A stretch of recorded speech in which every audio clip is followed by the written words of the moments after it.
to ensure that so-called sanctuary cities, which seek to interfere with the lawful exercise of federal enforcement, boom, there it is, do not receive access to federal funds.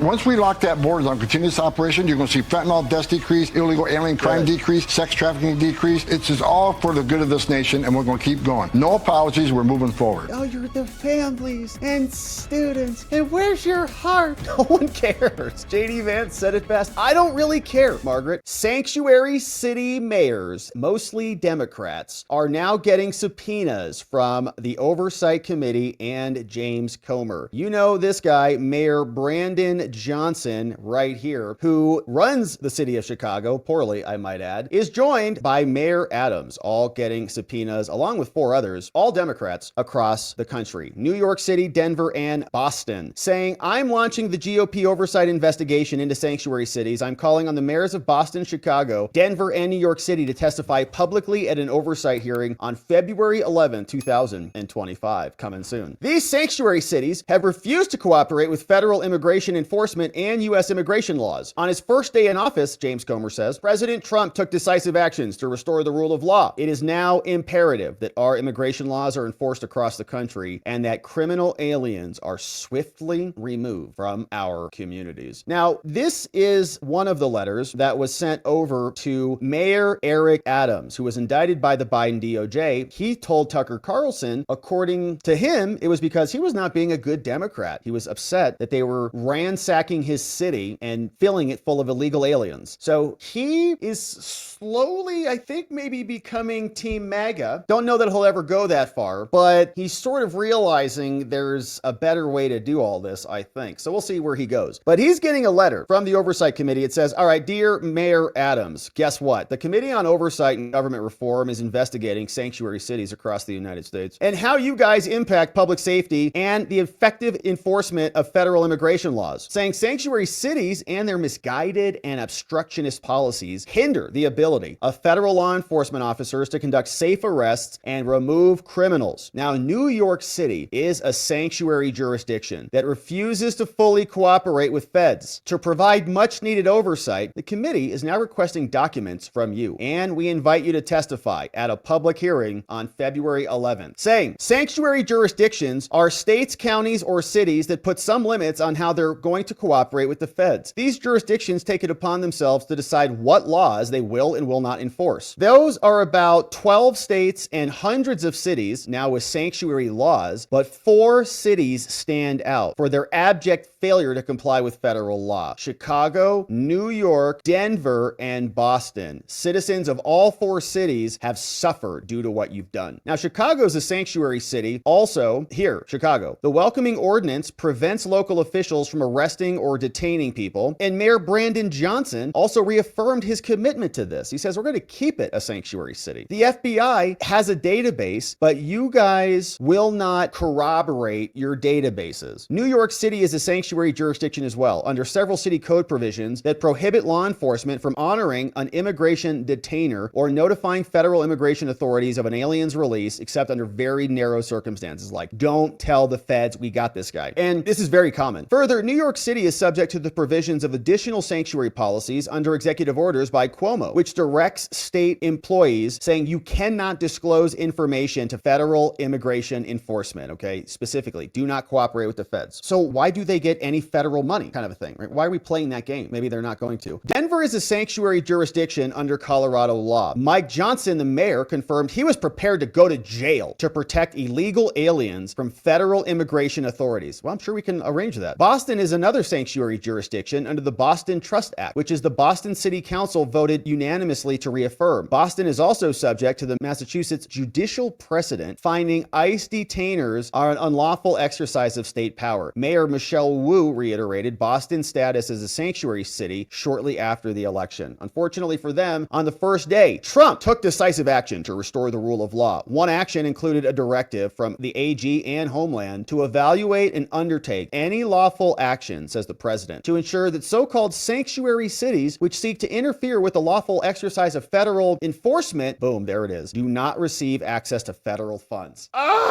In addition to the efforts of the Trump administration to ensure federal immigration enforcement can proceed unimpeded, Congress must determine whether further legislation is necessary to enhance this safety. It's imperative that our federal law is enforced and that criminal aliens are removed from our committees. And so to assist with this, we request the following documents. All documents and communications from everybody about the city's sanctuary status. All documents among or between all official employees and the city of New York. All documents between New York City employees, contractors, and the state, right? So the city and the state. All documents between the city and the feds. In addition, please confirm your testimony before the Oversight and Government Reform Committee on February 4th. Remember, we've got broad authority to investigate all of this. And so to arrange for these documents, please contact our office to arrange for that to happen. Sincerely, your friend, James Comer. And so my apologies. These were not subpoenas, okay, at all. These are just requests for letters. And it's an invitation. I'm calling on them to appear. So not a subpoena. I wish it was a subpoena, but it's not. Here's what Johnson says in response to the new immigration adjustments. We will continue to protect civil and human rights, and we welcome all individuals and families who want to work, live, and thrive here in our beloved city. The Welcoming City Ordinance is a law, and it is the law of the land here in Chicago. We will uphold it, along with the complementary Illinois Trust Act, to ensure that our immigrant communities are safe. Furthermore, we intend to continue to empower all of our communities throughout our city with crucial information and resources at this time. On the city's website, chicago.gov, we offer a Know Your Rights resource guide providing all information, tools, and context that our immigrant communities should know. The full force of government from my office, city departments, as well as Let's get right to all right, CBS. so sounds like they have a little insurrection guide on how to evade federal immigration authorities, which makes them co-conspirators in breaking federal law. So we'll see what happens there. Maybe James Comer will send a subpoena. If they don't get them the letters, we generally see that happens. A first request, a second request, a demand, and then a subpoena. Tom Homan is responding to the media, who is now saying that he is mistreating these poor people who have broken the law in our country. Here's what Tom Homan says in response. You treating migrants humanely, but there's been reports of them on planes with no water, That's a bunch of complaining. crap. That's a bunch of crap. What do you mean a bunch of crap? ICE detention facilities have the highest detention standards in the industry. Our detention standards are higher than any state or federal or local facility in the nation, in the world. Someone should go to the ICE website, look at PBNDS 11, performance-based detention standards, and look at our detention standards, highest in the industry. But are you sure you're only getting illegal criminal migrants? I mean, there were some pictures over the weekend of people that claim to be Brazilian students who were showing examples of bruises on their arms from American deportation flights. That's ridiculous, but if they want to make a complaint, it'll be investigated. But your assurance is what? The men and women of ICE are professionals. We do this for a living. And I can tell you, I ran ICE for years. I was the first director of ICE came up through the ranks. Again, these men and women are professional, highest detention standards in the industry. We take care of these people. But we're going to enforce the law, and we're not going to apologize for doing it. And you're going to do it in a sort of public way with, do you need to use the big military planes? Is that part of a sort of shock and awe tactic? No. They haven't been used before, have they, for migrants? No, we got President Trump. We're going to use all the government to secure our border, which is the biggest national security vulnerability this country's ever seen. And we're going to enforce laws to this country. It's not okay to enter this country illegally. It's a crime. When you cause a crisis as big as the Biden administration caused, when you overwhelm the Border Patrol, but they can't do their national security job, that's when the fentanyl come across to kill 250,000 Americans. That's when you have a 600% increase in sex trafficking. That's when you have a record number of no-inspected terrorists coming across an open border. President Trump's going to secure the border as promised to the American people. We're going to enforce immigration laws. That's what we're going to do, without apology. We're on board. We're going to go forward. And you're going to see it get a hell of a lot bigger in the near future. A lot bigger in the near future. And so will her tears, constantly crying. You're going to use the big, scary military airplanes? Yeah, we're loading them up. Planes on planes on planes. All right, so here was more Tom Homan because the man's just amazing. Don't know if you've had a chance to see a video that has been going viral over the past hour or so. We're still working to clear it and show it. In fact, the Hollywood celebrity who posted it has now deleted it, I think because probably she faced a lot of backlash for it, noting even the New York Times and Fox News polls show that a majority of American respondents are in favor of deportations of criminals and gang members. She posted a video sobbing. She was crying in it. She said, "All my people are getting attacked," with the picture of a Mexican flag. Again, she has now taken that down. But what do you say to those who are out there saying that these are everyday people, these are families that are being attacked and dragged out of their homes? How do you respond to that? I don't think we arrested any families. We've arrested public safety threats and national security threats, bottom line. And look, President Trump won the election on this one issue, securing our border and saving lives.